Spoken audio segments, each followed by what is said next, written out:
Bismillahirrahmanirrahim. Allahumma sholli wa sallim ala sayyidina maulana Muhammadin wa ala alihi wa sahbihi asma'in amma ba'du. Sedanten keluarga besar Peloso ingkang sangat kula hormati.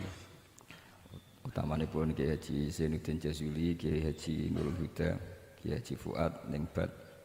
Ini wonten Gus-gus, wonten Gus Thaif, Gus Fahim, Gus Makmun, wonten Mbah Kawula Gus Kausar. Ini yang saya agak kecewa itu moderatornya itu berusaha guyon karena takut tak suruh baca Fathul Wahhab. Jadi guyon itu ada dua, guyon yang memang sudah selesai seriusnya. Saya pernah diceritain Mbah Mun, kata Mbah Mun, Kiai maca kitab guyon dikritik. Maca kitab kok guyon, terus kata Mbah Mun membela diri. Mergo macane wis iso, mulane iso guyon. Nek ra iso wis runtusen sik. Anda baca kitab ndak bisa itu bisa guyon apa ndak? Ndak bisa, roh kitab wis meriang. Jadi orang guyon itu bukti alim. Tapi ada juga guyon yang menghindari ngomong serius kayak moderator itu. Jadi ini masalah ya. Terus kecewa saya kedua, saya itu ngira Santri Proso itu katanya terkenal khusyuk-khusyuk, adabnya bagus. Ternyata ada percontohan yang enggak bagus. Di depan para gus-gusnya guyon. Jadi ini kekecewaan saya yang kedua. Nanti saya lebih kecewa lagi, ternyata yang khataman Fathul Wahhab itu tidak paham Fathul Wahhab. Itu lebih kecewa, tak bawa sampai mati itu nanti. Itu kecewa itu tak. Nah begini sebagaimana makalah yang saya bikin, karena tadi moderator sudah guyon, saya berusaha ngendikan serius. Karena memang fikih itu harus dikaji secara serius, meskipun dengan pikiran yang ceria, yang riang. Saya itu di Jogja itu lama sekali dan tetap sebagai rujukan. Karena saya spesialis sering ngendikan fikih. Saya dulu musyawarah ya seperti urutan di Peloso, mulai takrib, mu'in, tapi di sana langsung mahali. Karena Fathul Wahhab gak diajarkan di sawir, di musyawarah. Tapi saya pernah ngaji Mbah Mun Fathul Wahhab. Dan beliau sering berpesan, nak kanggo masyarakat ojo wahab repot, nganggo mahali saja. Mahali itu kan Rohibin itu yang mensarai minhajud thalibin. Ini bukti bahwa saya ini alim betul, bukan guyon yang dari tidak alim itu. Jadi ini bedanya saya dengan moderator. Nanti kalau nggak percaya diuji di sini di depan.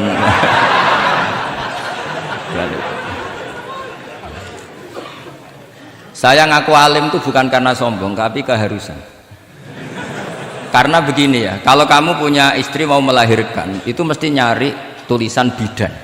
Barokahnya tulisan itu kamu tahu siapa bidan. Kalau kamu gigi sakit pasti cari tulisan dokter gigi. Sekarang kriminal kita adalah yang tahu Wahhab tidak menulis ahli Fathul Wahhab, ahli Fathul Qorib. Sehingga masyarakat itu susah nyari konsultan ahli fikih. Karena santri Peloso tidak menulis di rumahnya ahli Fathul Wahhab, ahli Fathul Qorib. Lo itu penting supaya orang tahu. Setidaknya kenapa nyuwun sewu banyak, kalau saya boleh agak merovokasi, dan itu bagus, provokasi itu bagus kadang, tapi untuk kebaikan. Kenapa orang-orang lain itu menjadi rujukan? Karena mereka memaklumatkan diri, dengar gelar RC, MA, terus ahli fikih. Tapi kita yang ngaji Wahhab, khatam, musyawarah khatam, nggak nulis di rumahnya ahli Fathul Wahhab. Setidaknya Anda nulis konsultan kalau ingin mondok ke Peloso, sehingga orang daerah kamu kalau mau mondok ke Peloso konsultasi ke kamu. Tapi kita terlalu adab. Padahal awalun nubuwah itu dimulai dari at-tahaddi. At-tahaddi memaklumatkan diri kalau beliau adalah seorang nabi. Jadi kalau kamu boyong harus memaklumatkan diri, saya tidak bakul bako, saya ahli Fathul Wahhab. Lah ini khataman Fathul Wahhab cerita bako. Wa itu innalillahi wa inna ilaihi rajiun. Ini harus gimana nih mau? Ya Anda harus tersiksa dengan keterwakilan oleh ini.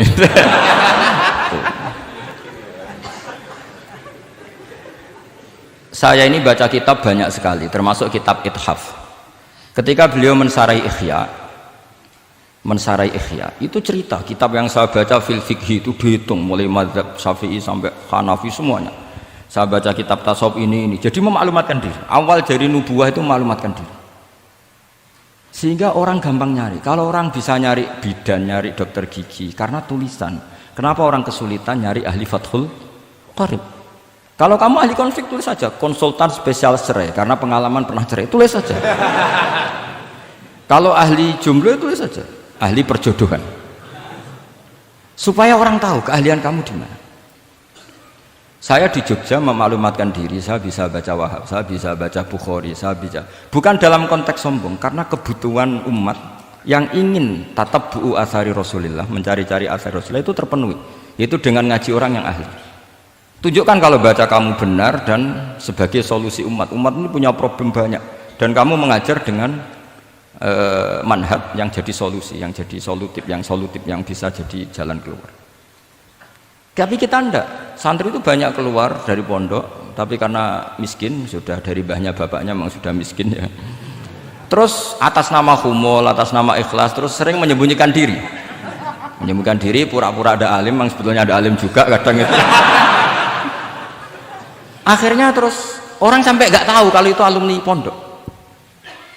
Tapi ketika ada orang konsultasi sama pihak lain, mereka tersinggung karena kok gak ke dia, mau ke dia gimana, nggak ada tulisannya, nggak ada potongannya, malah tadi cerita mbako segala itu kan apa ya. Nah, saya ingin kembali lagi, saya punya teks hadis yang riwayatnya seperti ini. Meskipun hadis itu misalnya dhaif, banyak aditnya, banyak penguatnya. Idza zuharatil bid'ah wal fitan, sebagian ada tambahan wasubba ashabi fal yudhiril alim ilmahu, orang alim harus menampakkan kealimannya. Wa illa fa'alaihi la'natullahi wal malaikati wan nasi ajmain. Justru kalau tidak memperlihatkan kealimannya dia kena laknat. Artinya yang sopan-sopan tidak memperlihatkan kefatul wahabannya, maka malah melihatkan kembakuannya. Itu jatahnya fa'alaihi la'natullahi wal malaikati wan nasi ajmain. Ya setuju ya? Oke. Pasti kena laknat. Coba betapa tersiksanya Syekh Zakaria Al-An tadi itu mulai ngomong tuh nggak pernah menyebut Syekh Zakaria Al-Ansori. Kayak apa tersiksa? Kitabku dikaji nyebut jenengku era gelem gitu. Padahal Syekh Zakaria Al-Ansori syarat menjadi orang alim seperti dari sekian tarjamah, istilahnya dalam bahasa Arab terbaru itu tarjamah itu Syekhul Islam Syekh Zakaria Al-Ansori. Itu saya pilih yang dari kitab Manhajus Sawi karanya Habib Zain bin Smith. Itu dari sekian manaqib yang saya baca di Sulaiman Al-Jamal, di mana-mana paling menarik itu syaratnya jadi orang alim itu dua, punya guru alim, punya murid alim. Karena Anda akan tersiksa, sangat-sangat tersiksa. Ngaji sama gurunya takut disuruh baca, gurunya alim, mau ngorek ya meriang muridnya alim. Itu yang dialami Syekh Zakaria Al-Ansori, sehingga beliau ngendikan duqiqtu baina hajaroini, saya ini ditempa dua batu, cara Jawa digebek dua batu. Mau ngaji ya takut karena gurunya alim alamah, yaitu pengarang Fathul Bari Ibnu Hajar Al-Asqalani. Mau mulang ya meriang, mergo di murid alim alamah jenis Ibnu Hajar Al-Haytami. Dadi ape ngaji ya persiapan, ape mulang ya persiapan. Kayak apa susahnya jadi Syekh Zakaria Al-Ansori, mau ngaji setoran ya persiapan, mau ngajar persiapan. Makanya kata Mbah Mun, syarat utama ulama itu harus punya murid alim. Saya pernah didhawuhi Mbah Mun, aku muga gak di anak Gus Najib itu Gus Najib, saya juga izin jadi kiai. Karena syaratnya jadi kiai itu udah anak alim di murid alim. Izin gak jadi kiai ras sukses juga tak perlu. Makanya saya ketika kecelok alim itu senangnya bukan main beliau, karena terpenuhi status tadi. Nah ini kalau khataman Fathul Wahab terus bakas bako ini roh Kiai Jazuli tersiksa ini gimana? Ini gimana ini sini? Kalau ukurannya kan gampang, moderator kan dipilih yang paling baik, setidaknya ngomongnya lah. Kalau tidak ilmunya ya ngomongnya. Terus Anda terwakili oleh orang yang nggak jelas. Nggak, saya gojlok ini tidak dosa, karena kalau betul saya ini dosa karena ngerasani orang, berarti jadi kafarah dosanya dia. Soal saya kan amalnya sudah banyak, aman lah. Aman, jadi nanti. Jadi kalau jatah hasanah saya harus diminta dia, tak kasih aja. Gampang. Masih surplus banyak. Ya masih surplus, masih banyak. Kan orang itu kalau baca Quran satu huruf itu dapat 10 kebaikan. Saya ini hafal Quran, sudah gak terhitung itu sudah. Itu untuk kamu tak saati satu huruf cukup nanti kalau nanti Kalau nanti nuntut di akhirat itu tak kasih aduh itu. Jadi ya nggak apa-apa, nanti silahkan nuntut nanti di apa akhirat. Tapi kamu lebih saya tuntut. Kamu itu siapa kok nyuruh saya di sini itu? Jadi dosanya lebih besar lagi. Itu. Saya teruskan ya, saya cerita yang serius. Syarat jadi orang alim itu punya guru alim, punya murid alim. Karena sebagian dari ilmu itu bukan ditempa guru tapi ditempa murid. Imam Fathul Bari, Sohibu Fathul Bari, yaitu Syekh Ibnu Hajar al-Asqalani, itu beliau sangat mencintai Nabi Musa justru karena dengan tanda kutip protesnya. Jadi ketika Nabi Musa diajari Nabi Khidir dari awal sudah ngendikan innaka inni ala ilmin, atau innaka dulu ya gak apa-apa, dibalik-balik gak apa-apa karena semua kitab kadang riwayat fil makna. Innaka ala ilmin allamaka wah malam a'lamhu wa inni ala ilmin allamanillah malam ta'lamhu. Kira-kira terjemahan bebasnya, kamu punya ilmu yang diajari Allah saya tidak tahu, saya punya ilmu yang diajari Allah kamu tidak tahu, maka innaka lan tastati'a ma'iyya sabra, kamu tidak mungkin bisa menyabari saya, bisa memaklumi saya. Tapi kata Nabi Musa ngotot, tidak, saya harus belajar sama anda. Oke, silahkan belajar tapi jangan tanya. Pertanyaannya itu jangan tanya, fala tas'alni, kamu nggak boleh tanya. Kalau kamu ingin jadi murid yang baik nanti jangan tanya, itu dosa. Ya dengarkan saja. Nah, tapi Nabi Musa tetap tanya. Ketika ada kejanggalan secara syariah, Nabi Musa tetap tanya. Dan itu oleh kitab-kitab tasawuf dianggap dengan tanda kutip kesalahannya Nabi Musa. Meskipun mibabi hasanatil abrar sayyiatul muqarrabin. Tapi di kitab fikih itu dipuji sundul langit protesnya Nabi Musa. Jadi di kitab tasawuf disalahkan karena kitab tasawuf pemuja tadi ketertaatan pada guru. Kitab fikih enggak. Ini bukti adallud dalil bahwa Musa itu orang pilihannya Allah. Dia tidak sabar, beliau tidak sabar kalau melihat kemungkaran. Jadi gugatannya Nabi Musa dianggap apa? Sur'atu ghiratihi fillah atau sur'atu ghairatihi fillah. Ada yang baca ghairah, ada yang baca ghirah. Ini karena ngadepi santri Fathul Wahab. Saya terpaksa baca 2 kali. Siji ben ketok alime, nomor loro aku ora iso tak warai, nak maca. Karena dalam qiraah sab'ah ya mesti gitu, kalau enggak doikin ya dikin, karena yang satu cara berpikir masdar itu aslul mustaqqat, maka enggak perlu kena harokat munasabah. Jadi saro yasiru sairon, tidak perlu siron. Faza yafuzu fauzan, tidak perlu fuzan karena masdar aslul mustaqqat, jadi tidak perlu kompromi dengan harokatul munasabah. Tapi orang Arab tetap bilang dikul ma'isyah. Apa? Tetap bilang dikul ma'isyah. Tapi qiraah kita fala takufi doiqin, bukan pakai apa? Dikin. Ya, makanya kemungkinannya 2. Saya baca 2 kali ben ketok alime. Karena saya ini menghormati sampean. Mosok ngundang wong ra alim kan sini-sini wong. Nomor 2 anak kowe ra iso tak warai kalau bacanya itu 2. Jadi andai kan saya ngajar di pondok pelosok, saya baca mesti 2 kali. Wayah sibu zaidun kada, wayah sabu zaidun kada. Karena dalam qiraah sab'ah ada yang baca yahsibu, qiraah kita baca yahsabu. Tapi guru-guru kita kalau ngajar fikih itu bacanya yahsibu. Tapi kalau baca Quran yahsabu. Ya kan Quran kita kan ayah sabu Allah yaqdiru alaihi ahad, bukan dibaca ayah sibu. Saya teruskan. Jadi syarat jadi orang alim itu harus punya guru alim dan murid alim. Imam Fathul Bari ketika menganalisis Nabi Musa itu beliau memuja Nabi Musa. Ini bukti ghirahnya Nabi Musa yang luar biasa.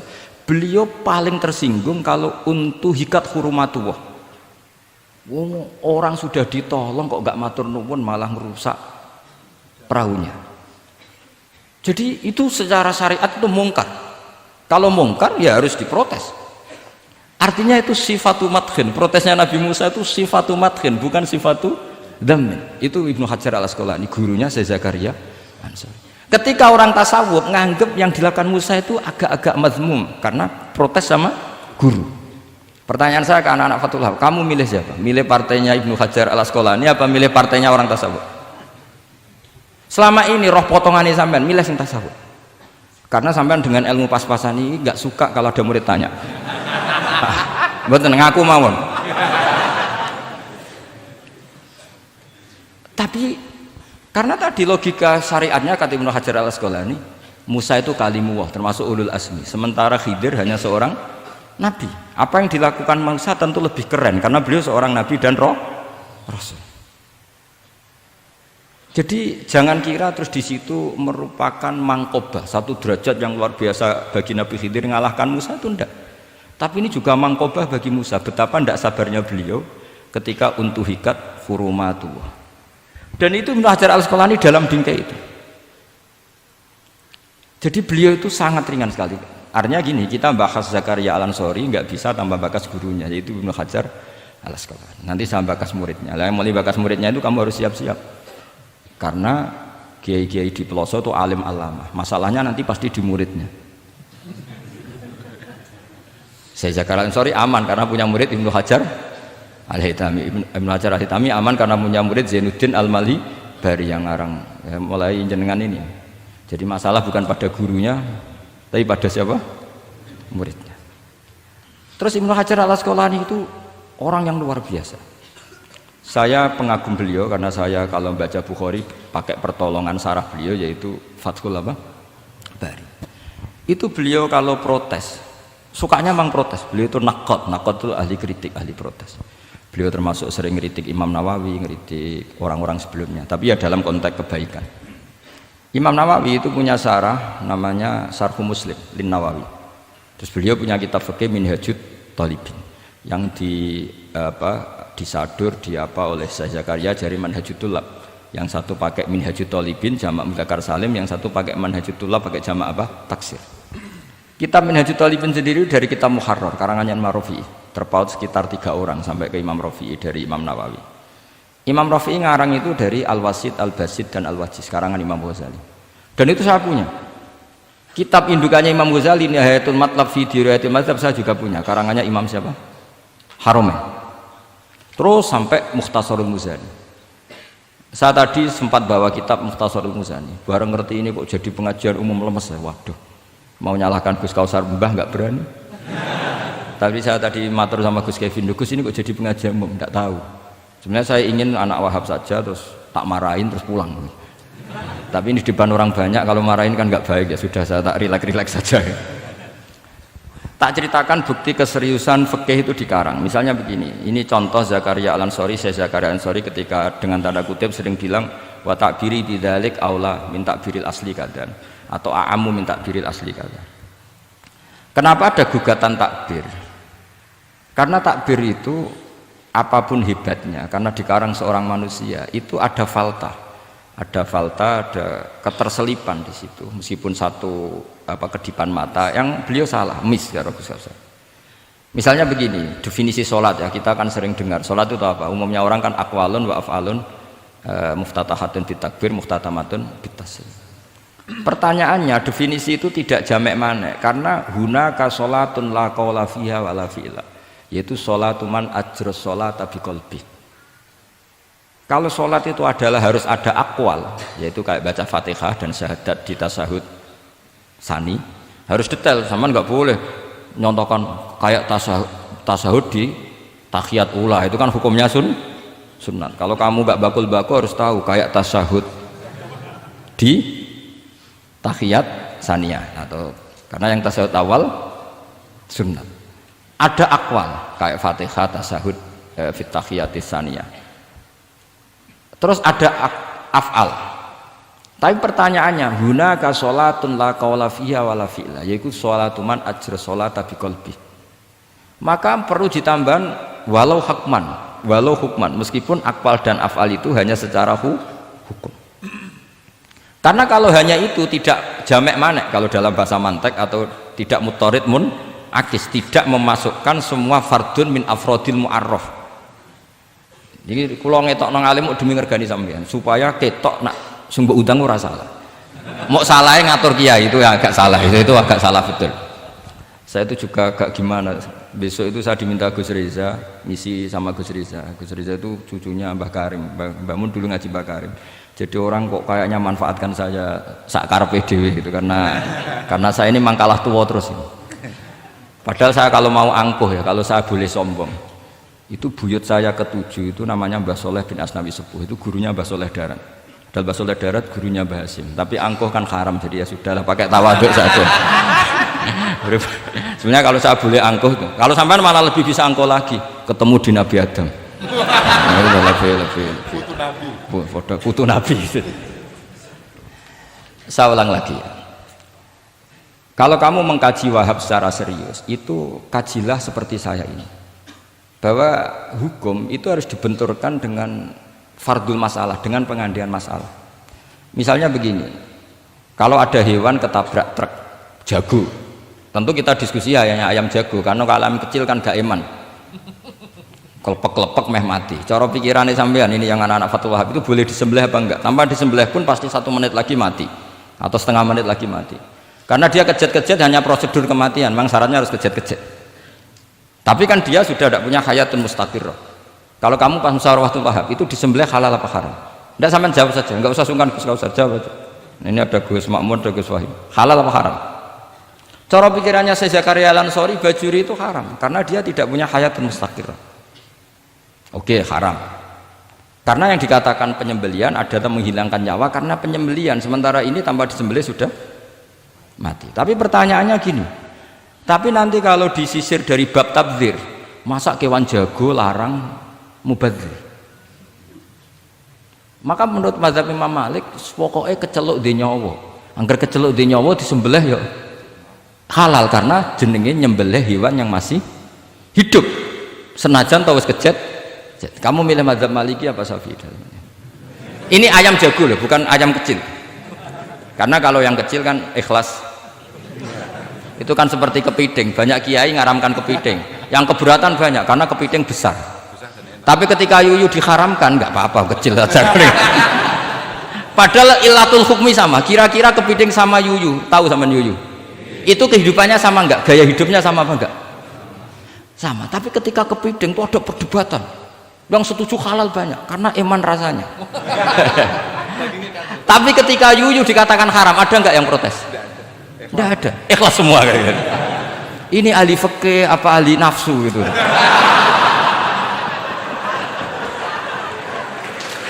Jadi apa debat itu akhirnya nggak mutu kan?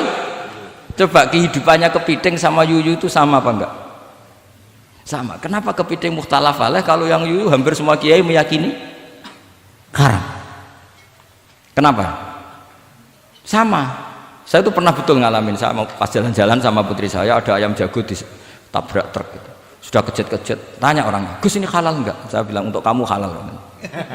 Lama-lama orangnya penasaran, kok untuk kamu, untuk hukum kok ada untuk kamu, untuk akhirnya tanya, gak Gus mestine iku piye? Kon tak haramno ya ora siap, wong kon iman nggih Gus bener. Ya misale cara jenengan, aku kiai kurang pegawean tapi ya mangan pitik kejet-kejet aku.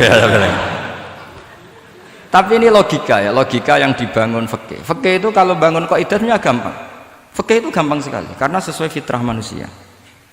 Misalnya fikih itu kadang saya baca itu ya tertawa. Coba orang wajib mandi karena keluar mani. Ya sudah keluar mani wajib mandi. Sebetulnya keluar anak itu tidak ada hadisnya, nggak ada dalilnya. Tapi wajib mandi orang nifas itu karena mengeluarkan anak. Itu orang-orang fikih yang masih asli itu kalau bilang ya li anal walada maniun munakidun. Ya kadang-kadang sembrono. Ya enteng saja. Mbah jenengan tak nonton tenan kok ngendikane gitu. Li anal walada maniun munakidun. Jadi sampean itu ya maniun nah gitu. Jadi khurujul mani itu ya punya far'ul hukmi yaitu khurujul walad. Sama-sama yujibul ghusla. Karena sama-sama apa? Maniun batin mbah tak nut-nut tenan kok terus ini ajak guyon apa piye gitu. Dan ulama itu memang rileks. Ketika Syekh Zakaria Al-Ansori membela mazhab Syafi'i yaitu dalam konteks tahur, kita tahu kan kalau ghafir itu mengampuni, kalau sering mengampuni disebut ghafur. Syakir orang yang terima kasih, kalau sering syukur disebut syakur. Sehingga rata-rata sifatnya Allah itu ikut sifat mubalaghah, wahhab, faul ya. Ya kan itu aturannya gitu kan, fa'alun au mif'alun au fa'ulu fi kasratin an fa'ilin badil. Nah logikanya kalau wa anzalna minas sama ima'an tahura, artinya kalau nak maknani gini, wa anzalna lan nurono ingsun Allah minas sama isange langit nurono ma'an ing banyu tahuron kang iso nyucikno bolak-balik. Karena faul adalah untuk lil kasroh atau lil mubah, harusnya nggak ada mustakmal. Maka saya sering kadang balelo, nggak ada mustamalan karena wazannya faulan tohuron. Tapi Imam Zakaria Al-Ansari, Zakaria Al-Ansari bela-bela madzhab Syafi'i, kata beliau ya'ti faul bima'nal alat, kayak sahur lima yutas saharubi. Tapi ya agak-agak takalluf, agak-agak apa? Termasuk takallufnya lagi Zakaria Al-Ansari, atau faul bima'na takrir atau mubalaghah fi udwin wahid. Di sini biasanya baca udwin apa udwin, tidak tahu saya, pokoknya bacanya 2 kali gak apa-apa. Umumnya apa? Udwin ya. Ya sudahlah, ikut partai sampean saja. Saya ini agak grogi, saya pakai madzhab peloso harus ikut guru apa madzhab sarang yang nggak harus ikut tapi akhirnya salah, tidak tahu saya, karena kata Mbah Mun gitu kalau membela diri, nak ngaji ning peloso Lirboyo murid kudu maknani ya apik ben murid roh makna, tapi nak sarang gak oleh dimaknani. Ke sarang ketika dinyek al ilmu sayyidun wal kitabatu qaiduhu qayyid apa suyudaka fil hibalil wasiqah, kata beliau iya tapi nak naline kakean ya mati padha wae. Itu karena itu jadi itu guyonan ya, guyonan manhaj. Ini sudah saya sama ini koalisi yang baik, karena saya punya madzhab sarang, sampai punya madzhab peloso, harus sama-sama konsisten dengan madzhab masing. Nanti di mahsyar nanti kita ketemu siapa yang ahli Fathul Wahab, siapa yang ahli Bako.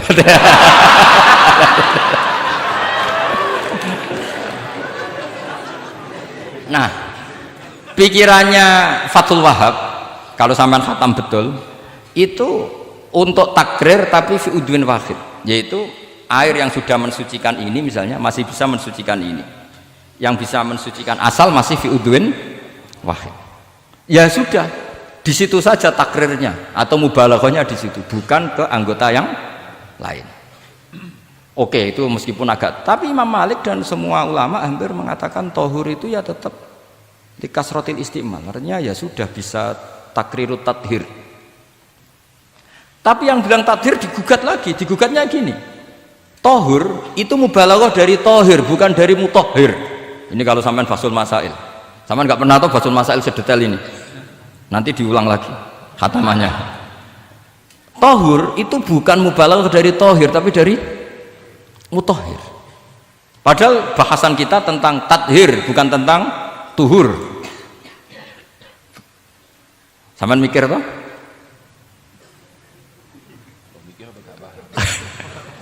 Nggak usah dijawab apa diterangkan? Apa ngaji lagi aja, nggak usah bohong dulu.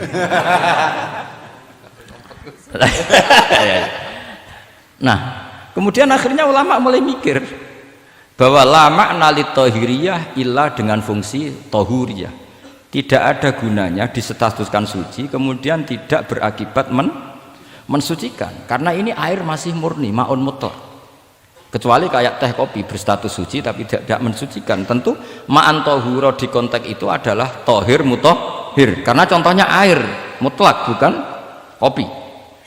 Berarti meskipun tohur itu dari mubalaghah tohir tapi maknanya mutohir, itu perdebatan. Akhirnya apa? Orang itu menjadi cerdas, terutama di era Ibnu Hajar Al-Haytami, karena beliau ahli fikir, beliau itu cerdasnya Masya Allah. Tapi apapun itu beliau tetap manusia, kecerdasannya kadang berlebihan dalam aturan yang dipatok madzhab Syafi'i, termasuk mensyaratkan Jumatan harus orang 40. Sekarang pertanyaannya gini, sama tak beri pertanyaan, harus bisa jawab, meskipun salah nggak apa-apa, saya butuh jawaban, nggak butuh benar, karena sudah tahu mesti agak salah itu, nggak apa-apa. Ketika ada satu kampung yang orangnya tidak sampai 40 dan mereka ingin Jumatan, menurut kamu itu harus Jumatan, apa boleh Jumatan, apa harus duhur? Apa ya Jumatan ya duhur? Masyarakat gak mau biasanya. Tidak, harus Jumatan, boleh tidak Jumatan, apa harus duhur? Apa nggak perlu ada hukumnya, ben karepmu. Nah, di kitab-kitab I'anatut Thalibin Sayyid Abi Bakar Sato itu beliau ngendikan kamu harus tetap Jumatan meskipun jumlahnya belum 40. Karena apa? Madharat tarkil Jum'ah itu lebih ngeri ketimbang mensyaratkan 40 yang asal usul dalilnya itu tidak jelas. Imam Ahmad bin Hanbal kalau ditanya apakah Jumatan harus 40, itu ghadiban sadidan, marah besar. Lam yarid fil adat nasun, kata beliau. Enggak ada dalam adat Jumat dan nas. Imam Syafi'i itu hanya asumsi, biasanya wong 40 mesti ono waline. Tapi potongan-potongan gini meskipun sebanyak ini kan enggak, sampean menjamin enggak kalau ada 200 orang ada walinya ini? Dulu itu 40 orang pasti ada walinya, sekarang buat 1000 enggak ada jaminan ada wali. Dulu itu ada 2 wali, yang satu rokok, dikritik sama yang enggak rokok. Mosok pangeran dikebuli katanya karena tapi wali rokok ini ahli tauhid. Allah laisa bimakanin katanya. Saya tidak tahu ini tadi ya kacau. Wali itu kalau sudah debat itu bener mana? Yang satu goslo wali kok rokokan pangeran kok dikebuli, yang satu bilang apa? Allah laisa bimakanin. Itu saya teruskan. Jadi perdebatan di fikih itu sebetulnya semuanya itu rasional, karena fikih dibangun di bawah qaidatul fikhi, qawaidul fikhi dan usul fikih, dan semuanya itu muktabas atau multamas atau makhud min Rasulillah Shallallahu Alaihi Wasallam. Sekarang saya beri satu analogi. Pernah ada satu kejadian Rasulullah Shallallahu Alaihi Wasallam menghentikan la yusolliyanna ahadukum illa fi Bani Quraidah. Kamu jangan sholat asar kecuali sampai Bani Quraidah. Kira-kira saya ngomong sama santri, kamu jangan sholat asar kecuali sampai Lirboyo. Sebelum sampai Lirboyo ternyata kadati samsu antaghruba, matahari hampir tenggelam. Fariqun minhum, sebagian dari sahabat milih sholat di tengah perjalanan meskipun itu belum sampai Lirboyo, alasannya musaro'ah fil waktu supaya tidak kodok. Yang sebagian milih sholat di Lirboyo meskipun ba'da antaghruba samsu, meskipun matahari sudah tenggelam. Ketika dilaporkan ke Rasulullah itu falam ya'nif, ada yang baca falam yu'annif wahidan, tak baca 2 kali karena ini nanti bisa jadi debat kusir. Sama bacanya ya'nif apa yu'annif nggak tahu, pokoknya saya baca 2 kali. Kalau baca sampai 3 kali yang 3 salah karena memang pilihannya hanya 2. Kalau ada pilihannya 3 tak baca sampai 3 kali. Nabi tidak menyalahkan salah satunya. Yang satu pakai konstitusi yang namanya asar itu ya qobla antahrubas samsu. Yang satu cara berpikir Nabi jelas mansus harus di Bani Quraidah. Sekarang pertanyaannya, kaidah umum tentang, saya ulang lagi, kaidah umum tentang asar itu qobla hurubis samsi dilawan nas harus di Bani Quraidah, menang mana?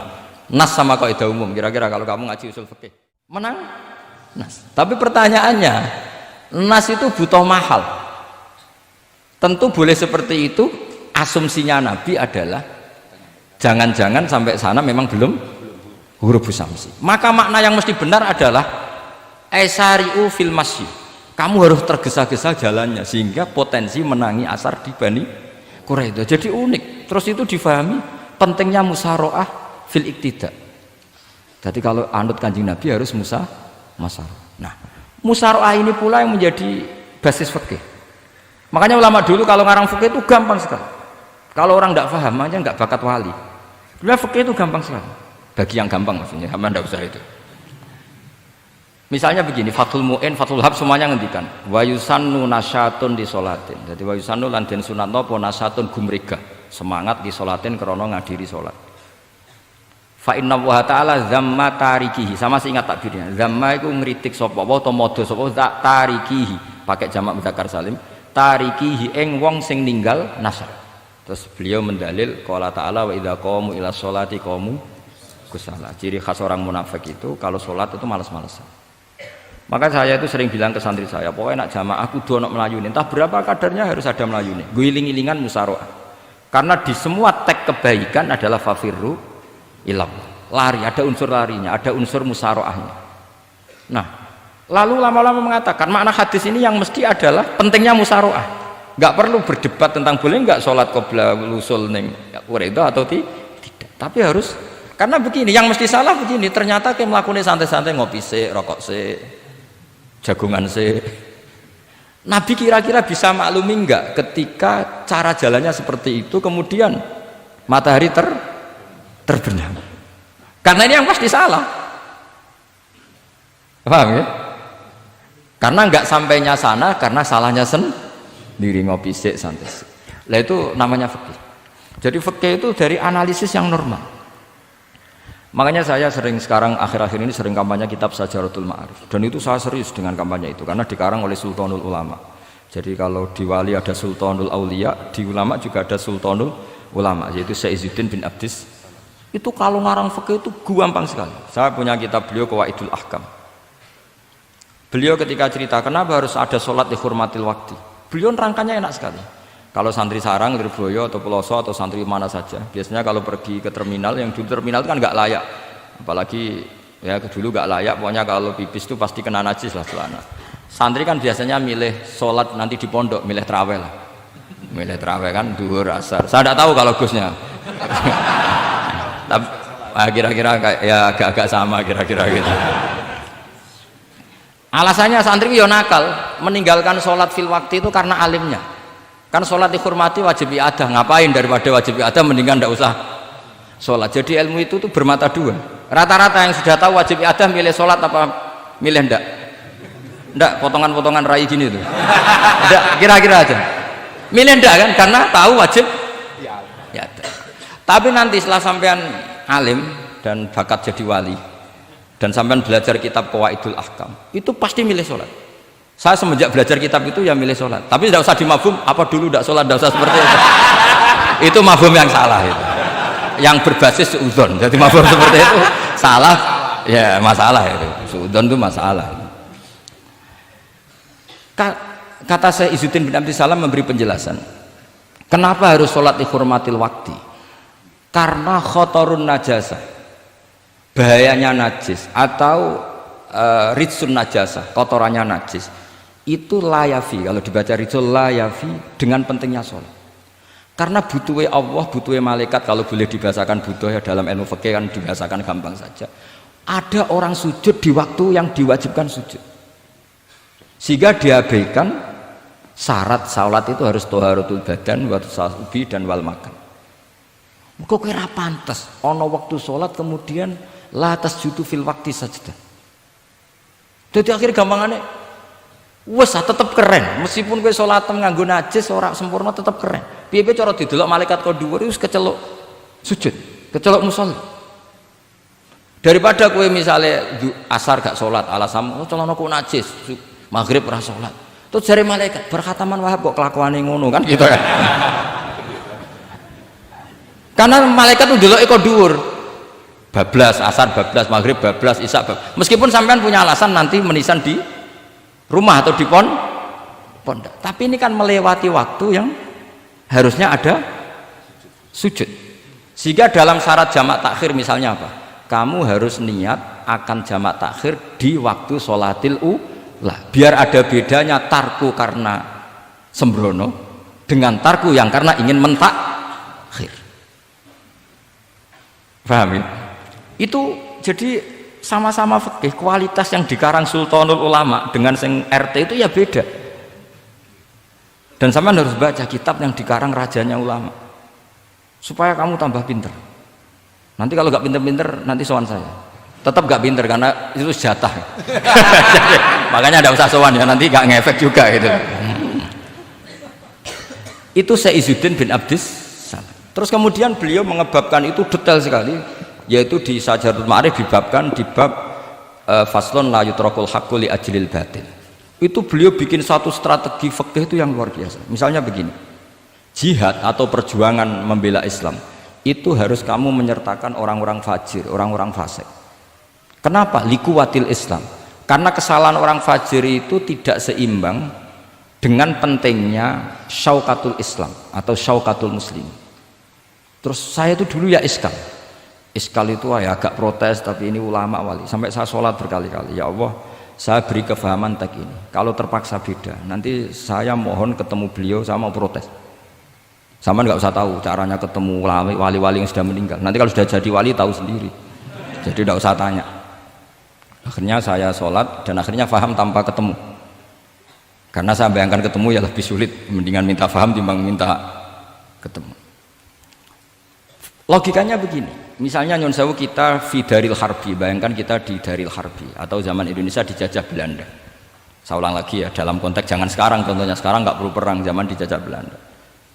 Kita misalnya milih pasukan Hizbullah dan Sabilillah selektif, yang sholatnya benar, yang puasanya benar, yang toharohnya benar. Kira-kira dapat pasukan berapa coba? Nggak, jawab saja. Kan hanya dapat pasukan sedikit. Sementara misalnya Belanda Bisa pasukan banyak karena tanpa seleksi. Di sini nih hebatnya Rasulullah Shallallahu Alaihi Wasallam. Kata beliau, wal jihadu madin mundu ba'atsan ya Allah ila yaumil qiyamah sampai ila ayyuqatila akhiru ummati ad-dajjal la yubtiluhu jawru jairin wala adlu adilin. Sebagian riwayat langsung wal jihadu tetap wajib bun alaikum ma'akul libarin wa fajirin. Nah, penjelasan Nabi kenapa kita harus berjuang mengawal Islam meskipun harus ma'akul libarin wa fajirin. Ya kalau di isim fa'ilnya umumnya guru-guru kita baca barin, tapi untuk masdarnya untuk kebaikan bacanya apa? Birun. Nanti kamu protes, oh barun itu daratan Gus, kalau birun itu kebaikan. Aku itu macaku kamus luwih suwi bocah kok sembrono. Saya ini karena meneliti kiro asab, jadi insya Allah kalau masalah lughat itu saya sudah bukan sawir lagi Fathul Wahab, sudah di atasnya itu. Sampai sama tidak usah tersinggung, biasa aja maksudnya. Karena ini kompetisi, kalau sama nggak cocok ya harus bersaing, jangan geremeng tok. Gus Pak sombong tidak usah bilang gitu, saingi saja. Makanya saya terkenal alim itu seneng, karena senengnya itu tadi, yang ngidolakan saya ingin ikut, yang hasut kompetisi, jadi seru. Jangan yang hasut nyantet, wah itu gak fair itu. Itu gak fair, wah itu pasti ngadepi langit gitu. Nanti urusannya sama Allah itu. Gak sama saya, langsung sama Allah. Saya ulang lagi ya. Ilmu itu harus dianalogi dengan fikih, dilogika dengan fikih, dikiaskan dengan fikih. Sekarang misalnya ada orang sok ikhtiyat, wah perang kok ambek wong fasik gak enak gini-gini, wong fasik perilakunya gini-gini. Pertanyaannya adalah, kalau kita nyeleksi hanya orang soleh, kita dapat pasukan berapa? Misalnya zaman kita melawan Belanda. Sama sekarang kita ngawal pembangunan masjid, kadang yang nyumbang gak sholat, kadang yang nyumbang yang sewu hasil korupsi, kadang yang nyumbang orang-orang yang cara muamalah babal kedua. Itu coba kalau kamu tolak, potensinya gini, ini fikih sekaligus PR. Saya berkali-kali nyontohkan ini, sampean boleh tidak setuju, tapi nanti menghadapi saya di akhirat, tidak di dunia, di akhirat. Nanti kita sowan Allah bareng-bareng bener siapa. Loh tidak, saya tidak main-main, karena ulama dulu, sampean lihat di Mu'in di Fathul Wahab, kalau sudah ngendikan ulama, wahadha madhabun al-qawwahabi, ini madhab yang saya siap ketemu Allah. Jadi ukuran madhab benar itu bukan diputuskan di sawit Fathul Wahab, tapi madhabun sing al-qawwahabi, madhab yang saya ketemu Allah dengan madhab itu. Misalnya gini, ada orang fasik lewat di depan saya, punya uang 1 juta. Delalah pas itu qadhafallahu fi qalbihi hubbal ulama. Misalnya. Pas itu delalah beliau senang ulama terus bilang gini, Gus Pak, uang ini tak kasihkan kamu 1 juta. Dia fasik, misalnya terkenal syaribul khomri. Saya ini menurut pertanyaan saya, ini jawab saja. Kamu salah nggak apa-apa. Wajib menerima apa haram menerima apa bebas mubah. Ayo milih di polling. Nggak usah sungkan Gus Kausar. Ini beliau posisi senior, milih nerima apa nolak, wajib apa sunat, sunat apa wajib. Nah logika harus terbangun begini, kalau kamu terima maka akan dicibir malam di Fathul Wahab tiga duit uang saya kok gelem bolak balik nak duit gelem aja. Itu juga masalah kan, kiai latihan jatuh kan, artinya posisinya tidak mantep-mantep amat. Udah kadang keramat itu. Saman jangan niru saya, aman udah itu. Bayangkan sampean yang latihan nyai itu kan. Tapi pertanyaannya kalau sampean tolak, terus ista'ana bihadhihi darahim lil maksiyah. Tak kena kiai ra gelem, tak kena demenanku. Dan hari itu andaikan dia tidak punya uang 1 juta, dia tidak bisa kedemenannya. Gara-gara sampean tolak, dia punya alat untuk maksiat lagi. Kalau seperti ini jadi haram apa wajib? Loh, berarti sampean harus gak jawab anut aku. Artinya sampean jawab kan terprovokasi saya kan? Terprovokasi narasi. Terprovokasi narasi. Itu kriminal untuk calon ulama gitu itu nggak boleh. Nah, logika ghanimah kira-kira seperti itu. Ghanimah itu normalnya haram. Normalnya haram karena ghanimah itu min amwalil kufar. Dan notabene amwalul kufar adalah bukan sekedar mukhtalithah, aksaruha mungkin minal haram. Tapi kenapa ghanimah dihalalkan di hadil ummah? Makanya Nabi ketika ngendikan uqtitu khamsan lam yu'tahunna nabiyyun qabli, termasuk beliau menyebut wa ukhillat li al-ghanaim, termasuk saya 5 hal yang Nabi sebelumnya enggak dikasih, saya dikasih. Di antara beliau nyebut wa ukhillat li al-ghanaim, ghanimah itu halal untuk umatku. Itu kan kenapa Nabi menyebut itu? Karena normalnya ghanimah itu haram karena min amwalil kufar. Tapi kenapa dihalalkan? Saya pernah ditanya seorang dosen, kenapa itu halal Gus? Saya itu kok gak nyaman. Karena ini jenis orang ikhtiyat. Terus saya bilang gini, andai kan kamu digarong sama garong, kemudian garong itu bawa senpi, bawa pedang. Karena kamu merasa itu tidak milik kamu, monggo gadane jenengan beto malih. Wah ya tidak bisa Gus, nanti dipakai garong lagi. Sama amwalul kuffar. Andai kan lau aqainahum, andai kan kita kasihkan lagi ke mereka, maka akan dipakai isti'anah, dipakai pertolongan atau alat untuk kekuatan kekafiran mereka. Di sini sirinya kenapa ghanimah menjadi halal. Tapi kenapa Nabi sebelumnya kok dikatakan haram? Karena logikanya memang haram. Itu hebatnya Allah SWT sama para kekasihnya. Ada kekasihnya yang dipilihkan haram, yaitu Nabiun qabla Rasulullah SAW, karena normalnya memang haram. Ada Nabi yang fikihnya lebih dinaikkan lagi, yaitu dihalalkan supaya harta ini tidak dipakai i'anah alal maksi. Sampean milih fikih mana coba? Nah, saya berharap pinternya Khatam Fathul Wahab itu paling enggak sampai seperti ini. Bariku nantang saya enggak apa-apa, tapi nanti ketemu di akhirat. Nah itu fikih. Jadi fikih itu, nah tapi kan iso wae Gus nampani khadzun nafsi lah, itu mulai masalah kan. Makanya yang seperti itu jangan untuk khadzun nafsi, karena kita butuhnya itu nyita supaya ini enggak dipakai kekuatan maksiat. Jebule mbek kon malah ngopi rokokan. Nah, ini orang kan terus curiga, jebule nek ambek duit ya do gel.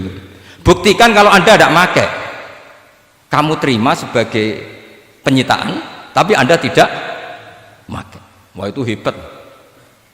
Tapi kalau kamu terima wajib, kemudian kamu pakai poya-poya, wah itu ya fikihnya benar, kelakuannya benar. Nah saya berharap Anda memahami fikih itu sampai seperti saya ini. Syukur-syukur lebih. Meskipun ya agak-agak mukhalaf, tapi bisa diperjuangkan itu. Enggak apa-apa. Kamu doa di saat istijabah, ya Allah saya ingin mengalahkan Gus Baksa, ridho dengan doa itu. Tapi tak jamin enggak mustajab, karena sudah berbasis ghil, kebencian. Doa yang berbasis hasud pasti tidak mustajab. Jadi makanya saya relax kalau ada kompetitor, karena tadi pasti. Jadi fikih itu gampang. Misalnya begini lagi, saya beri sekian contoh. Di sini tadi saya minta Gus Kevin untuk membawakan Babul Hijrah, juz 4 kitab Mahalli. Karena Mahalli itu namanya Kanzur Rohibin sebetulnya, cuma yang ngarang Mahalli lebih terkenal dengan istilah apa? Mahalli. Beliau nyarai kitab Minhajut Thalibin. Imam Mahalli itu senior. Jadi Syekh Zakaria Al-Ansori itu ya beliau sudah menyulap Minhajut Thalibin jadi Manhajut Tulab, tapi beliau ikrar kalau itu awal-awalnya dari Imam siapa? Nah, sekarang pertanyaannya gini, saya misalnya nempat di Korea Selatan atau di Amerika, saya sudah punya tanah di sana, saya ulang lagi punya tanah di sana, punya komunitas di sana juga saya nggak diperlakukan buruk, bisa sholat, bisa puasa. Hukumnya saya pindah ke Indonesia atau ke Mekah atau kemana saja, hukumnya haram apa boleh? Saya tidak mendapat perlakuan yang macam-macam. Kalau saya disakiti dan dipaksa menjadi kafir, maka wajib hijrah. Kalau nggak ada pemaksaan itu, kira-kira hukumnya gimana? Ada ulama yang mengatakan hukumnya haram hijrah, harumatil hijrah. Karena apa? Li alla yastauliya bitil kalbuqah atau tikal buqah al kufaru.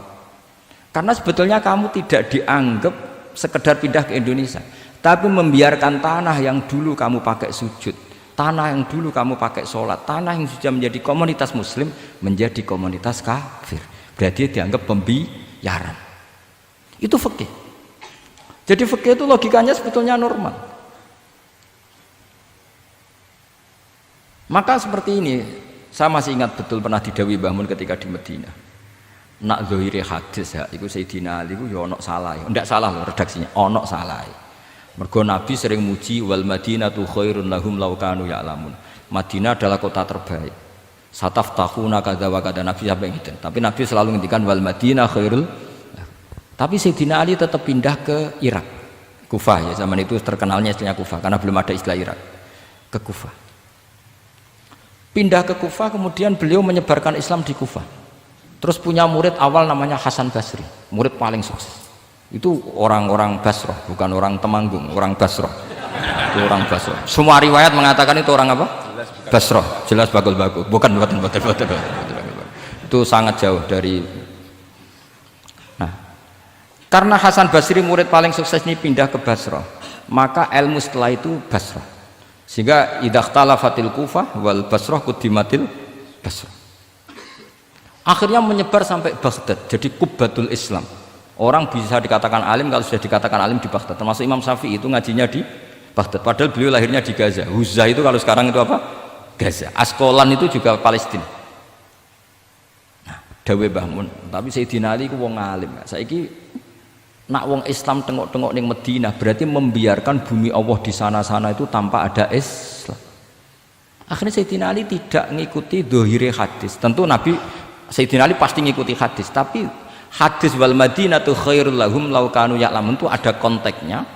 Keluar dari Madinah linasril ilmi itu juga ada konteks. Sehingga kenapa dulu ketika futuhat, saya ulang lagi ketika futuhat, itu banyak sahabat yang sudah di Madinah mapan, ketika Mekah sudah takluk 100% sama Sayyidina Umar ditawari, halla raja'tum ila Makkah tatufuna bil baiti kada wa kada wa fadliyatu sholat fil haram ka alfi sholatin fi, itu dipuji-puji. Mbok yo pindah ke Mekah, Mekah sekarang sudah milik kita, sholat di Mekah itu ka alfi sholatin kada wa kada. Tapi kata para sahabat yang sudah di mana-mana, di Persia itu kalau sekarang Iran, di Lebanon, di Syam kalau dulu, kata beliau-beliau itu paling banter kalau saya di Mekah ibadahnya tawaf, tapi kalau di negara-negara ini adalah nasrul Islam. Wa nasrul Islam itu da'bul ambiya bihada ursilatir rusul, karena nasrul Islam itu para rasul diutus. Akhirnya mereka terus hidup di mana-mana, termasuk muridnya Sayyidina Ali. Menurut sebagian cerita terus pindah ke Baros itu. Kemana? Baros. Jadi Islam pertama di Indonesia itu muridnya Sayyidina Ali yang di Sumatera itu. Nah, pertanyaannya adalah, kalau kamu punya murid atau anak pamit mau kuliah di Jerman atau di Australia, kamu milih melarang apa menyuruh? Kalau melarang, kalau menyuruh takut katut perilaku barat. Kalau melarang berarti kamu membiarkan Jerman tanpa ada yang sujud. Padahal semua bumi diciptakan Allah, ju'ilat lanal ardu kulluha masjidan. Lah itu fikih.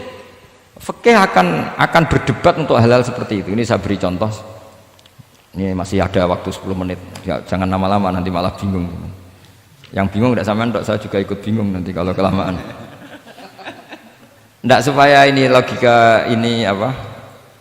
Logika fikih ya, fikih yang sedap ini tadi sudah halaman 227 ya. Ini tidak, supaya sampean tahu, karena saya pernah belajar detail ya, tentang Mahalli sama Qalyubi. Ini kalau di kitab ini halaman 227 ya, tentang juz 4 ya, halaman 227 juz berapa? 4. Saya beri contoh ya, ini supaya clear ya masalah posisi kita. Jadi misalnya sama orang Indonesia pindah ke negara lain, terus Indonesia kemudian ditempati orang-orang yang nggak benar, berarti kamu ikut tanggung jawab. Saya baca, Bismillahirrahmanirrahim.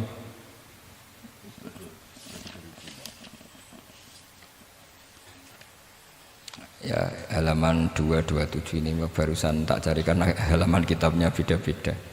Bidaril harbi, terus ada kata-kata fa'in roja madzukiro. Roja itu kembali ke, kalau seseorang itu bidaril harbi berharap masyarakat situ bisa Islam, bisa dakwah, fa muqamuhu afdal. Saya juga mau baca makom apa mukom. Di sini umumnya baca mukom apa makom. Mukom ya, karena dari mati akoma yukimu ikomatan, berarti kan mukim. Kalau mukim ya resikonya harus dibaca mukom, tapi kalau ada yang baca makom ya jangan dimarahin, mas, kasihan. Bakul bakowe bukan bener itu loh. Fa'in roja madzukiro famuqamuhu afdalu au qadara alal i'tizali harumatil hijratu. Umumnya di sini baca harumat atau hurimat? Ya boleh dua, boleh harumat, boleh hurimat. Kalau itu masih li alla yastauliyal kufaru ala mahallihi fayasbahu darul kufri. Jadi artinya gini, misalnya saya di Jogja misalnya, atau di Jakarta, atau di Batam, di situ atau di Papua, di situ kamu merantau di sana sudah bisa menciptakan komunitas Islam. Kemudian kamu pindah, itu bukan dianggap pindah secara mubah karena kangen keluarga, enggak, tapi ada masalah. Setelah kamu pindah ini yang menghuni siapa? Jangan-jangan min dari sujud ila niklab misalnya. Itu fikih. Jadi fikih itu sebetulnya normal saja. Tapi karena kita baca tidak detail, terus kayak apa gitu, kayak fikih itu aneh semua. Dasar gak bakat alim. Jadi sebetulnya fikih itu normal. Makanya kembali ke tadi, kalau orang alim tidak mau izharul ilmi, fa alaihi la'natullahi wal malaikati wan nasi ajmain. Misalnya saya ini terkenal membawa Islam yang mudah, yang menyenangkan. Orang itu sampai maksiat itu cari kesenangan. Orang sampai maksiat itu karena cari kesenangan. Tapi kalau kesenangan itu tidak didapatkan fit to'at, karena to'at dikampanyakan secara agak teroris. Kamu sholat tidak mesti diterima, karena baju kamu nggak mesti semuanya halal, sujud kamu nggak mesti diteror, sehingga orang yang sholat tuh, sholat di orang mesti ditompo, mendingan nggak sholat. Kita ini kan mikir seperti itu. Coba nyun sewu, kalau orang-orang Kristiani, kalau kampanye gimana? Setiap orang mati bersama Bapak di surga. Sementara kita sudah kiai mati masih didoakan ingkana musinan. Itu murid kita, itu kan gak sopan sekali. Murid dong anak guru nih ingkana musinan. Guru nih kok muksinane ditaklek ingkana musinan. Cara aku jadi gurumu sembrono guru jarane. Susah ya apa sih menikah anak muksinan ije dikein. Itu kan saya belum pernah doakan Mbah Mun gitu. Kalau saya mendoakan beliau supaya diampuni, doa saya tak rubah gini, ya Allah antal ghafur wa antazu maghfir, maka sepatutnya jenengan mengampuni guru saya. Jadi saya tuh kalau bilang ingkana itu kayak gimana gitu. Tapi ini urusan jauh ya, sampean nggak boleh protes. Tapi sanate ngono Gus, kitab-kitab ngono, sampean ngerubah sanad. Ya saya kalau nggak bisa apa-apa kalau sampean protes gitu. Sampean ngerubah adab kalau gitu. Nak protes-protesan. Lu coba misalnya Syekh Abdul Qadir Jailani itu Sultanul Aulia ya. Terus beliau misalnya wafat di Ploso. Terus kamu berdoa ingkana musinan coba. Ini ketuane wali di ingkana. Boyo wong ndek akhlak sithik gitu maksudnya. Wong sak donya iku ya tabarraku bi. Ya tabarraku nabi. Saiki ditaklek ingkar. Saya tuh belum pernah doain guru-guru dengan, meskipun saya tahu itu doa yang, karena pilihannya gini, misalnya sampean protes, Gus wong sanate ngono. Jangan-jangan mancen apalam mau ikut tok.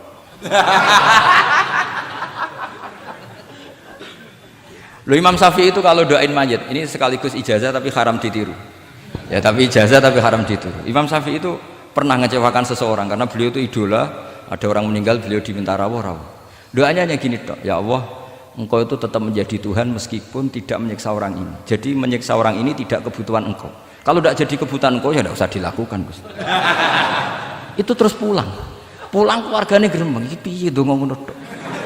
Tapi satu keluarga itu diimpeni, mayit itu diampuni gara-gara doanya Imam Syafi'i. Ya Allah, anta ghaniyun. Anta itu ghaniyun an adzabim. Engkau tidak perlu menyiksa orang ini. Engkau tetap Tuhan, tanpa menyiksa orang ini tetap Tuhan. Jika itu tidak kebutuhan engkau, ya sudah tidak usah dilakukan. Terus iya. Jadi kalau saya doain guru-guru, ya Allah sifat ghafur engkau itu pasti efektif. Gak mungkin sifatnya jenengan kok boten tembus. Ya sudah, ya seperti itulah ya Allah.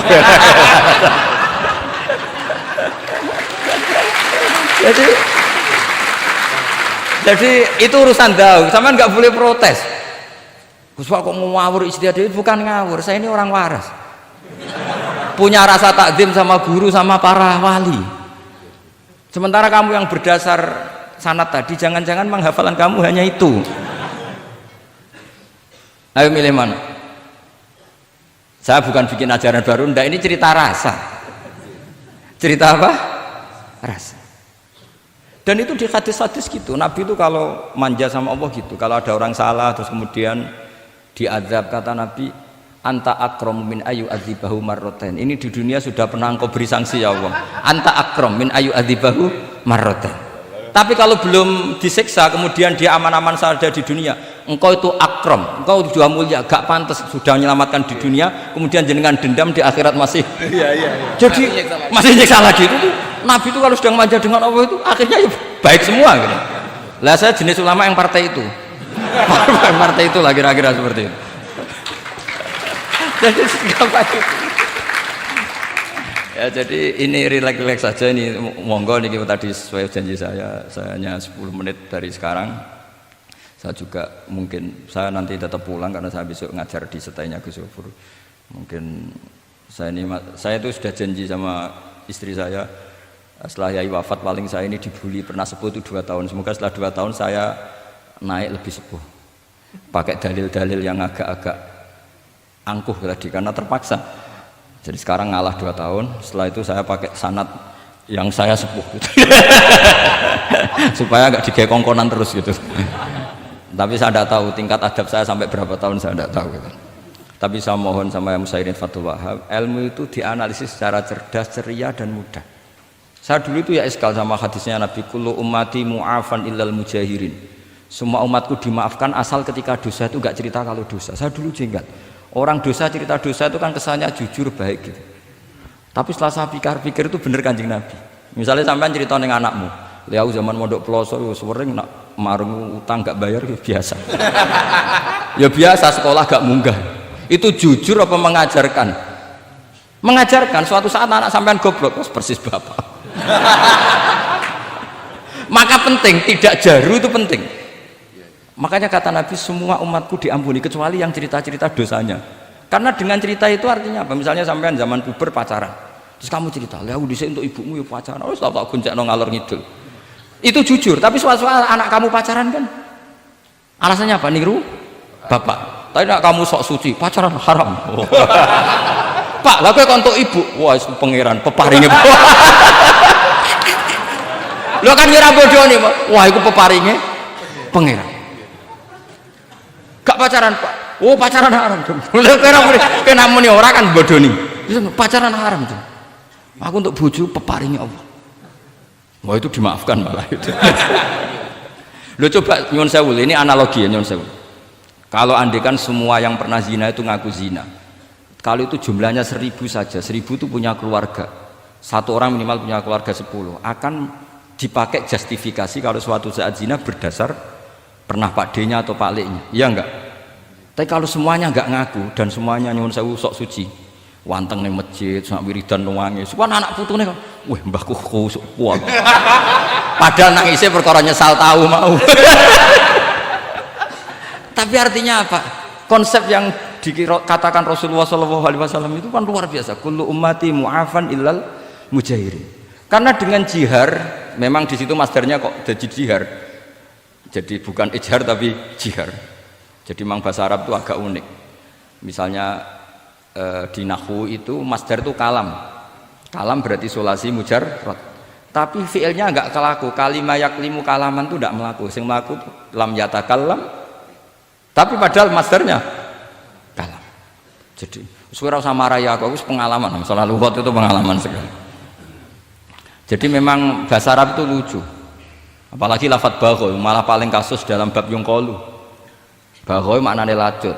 Bareng melok wazan imbagho yang bagi sayukjo. Iku piye? Biasanya makna sulasi mujarrad sama mazid itu kan enggak beda-beda jauh. Bareng kena bagho tuntas. Bagho dadi yang bagi. Lan takok, yang bagi sulasi mujarrad apa? Bagho, Pak. Bagho maknane apa? Jadi tiang-tiang lacut, Pak. Mereka bingung gurunya benerang bingung. Daripada bingung dari tiang-tiang maknane lacut. Kayak laisaku fi'il mandi, mudhari endi? Ora ono mudhari. Mandi kok ora ono mudhari? Ya mandi wae ora usah mudhari. Terus repot bahasa Arab wis repot. Kene ra melok dibahas mau apa coba? Ya sudah takdir ngono ae sudah. Jadi apa yang dikonsepkan Rasulullah SAW itu pasti yang terbaik. Bahkan Imam Ghazali ikut berkampanye, wa inna ya, termasuk pemberian Allah terbaik adalah sitro. As-sitro itu atau tutup. Jadi hifdzul qaba'ih, menjaga supaya keburukan kita tidak kelihatan, itu termasuk kebaikan. Bukan dianggap tidak jujur, karena tadi kalau semua keburukan kita tampakkan, maka akan menjadi masif. Misalnya kamu cerita, misalnya insya Allah lah kita yakin semuanya kita insya Allah diselamatkan dari zina. Misalnya cerita dosa yang kecil-kecil saja, misalnya ini pondok utang rambayar atau rokokan, gak jamaah, terus kamu ceritakan anak kamu, itu bukan jujur, mesti sebagai alat. Jadi cara anak kamu, wah disanggup, cocok, suatu saat aku goblok kayak bapak. Aku dhisik sekolah cung sering ra munggah. Anakmu mondok wis tenang, santai. Nak ra munggah dalile bapak. Tapi nak kowe cerita, mondok meneh ndi? Ploso. Pirang tahun, Pak? 10 tahun.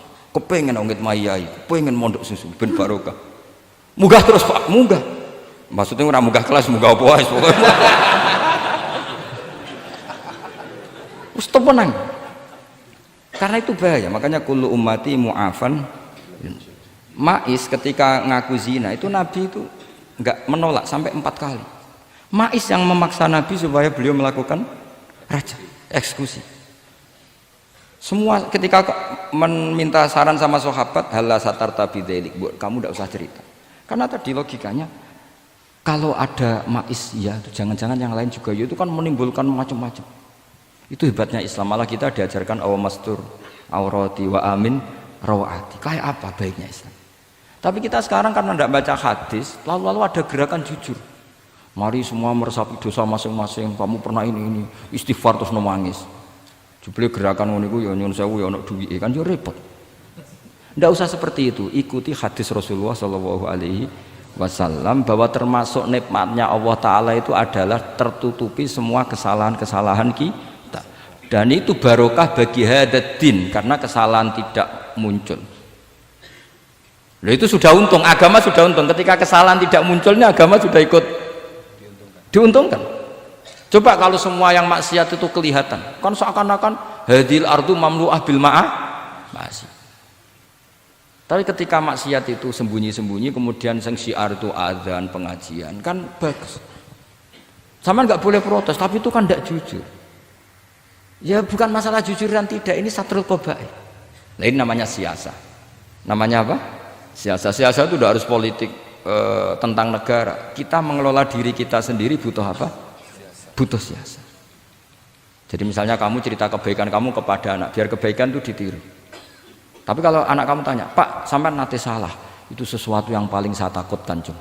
Karena aku sering naudzubillah minas salah. Tapi Bapak pernah salah enggak? Itu pertanyaan enggak penting. Karena tadi bahaya. Lu enak, maksudnya beragama seperti ini tuh enak. Kullu ummati mu'afan illal mujahid. Itu kan luar biasa. Jadi semua umatku itu diampuni asal tidak cerita-cerita. Misalnya gak cerita ke anak, cerita ke teman. Aku udah gendaan, harus tahu tak ambung. Mesti pikiran kamu, yang pondok is pengurus jebule tahu ngono. Mesti digo, suatu saat aku nak ngono, awas gitu. Atau nak caiki keamanan, awas kita kandakno kan gitu. Tetap ini menjadi alat maksiat bagi yang lain. Jadi tapi saya dulu itu iskal, kenapa ada hadis seperti itu? Tapi setelah saya analisis, memang kalau ijtihad atau ijhar itu efek negatifnya luar biasa. Dan kita harus iktidak bi Rasulillah Shallallahu Alaihi Wasallam. Ya tentu idealnya yora maksiat, yora konangan maksiat. Memang karena tidak pernah itu ideal. Memang nggak konangan karena tidak pernah melakukan. Ya saya kira demikian. Saya mohon supaya ya tadi ya saya Fathul Wahab dari kitab Manhajut Tullab itu dikarang Zakaria Al-Ansori Mbak Zakaria. Tapi kitab itu sebenarnya dari Minhajut Thalibin. Minhajut Thalibin dari kitab Al-Muharrar. Itu dari kitab Basit, Wasit, Wajiz. Terus itu dari kitab Nihayatul Matlab fi Dirayatil Madhab. Itu mensarai kitab Mukhtasarul Muzani. Karangannya Imam Muzani ketika diimlakkan Imam Syafi'i. Karena semua karangan Imam Syafi'i itu amla alaina Syafi'i. Ya, amla alaina Syafi'i. Makanya kalau sampai ngaji muin qala fil Buaiti. Buaiti itu nama orang. Ekolas Syafi'iyu fil Buaiti, ekolas Syafi'iyu wa amlahu alal Buaiti. Makanya kola fil Buaiti, kola fil Muzani itu nama orang. Artinya karena Imam Syafi'i itu hanya mengimpakkan. Terus muridnya nulis. Nah kebetulan tulisan paling mudawwan itu karangannya Imam Muzani, disebut Mukhtasarul Muzani. Sebenarnya beliau punya murid banyak, ada Imam Muzani, Imam Robi, Imam siapa Buaiti. Saya kira demikian. Assalamualaikum warahmatullahi wabarakatuh.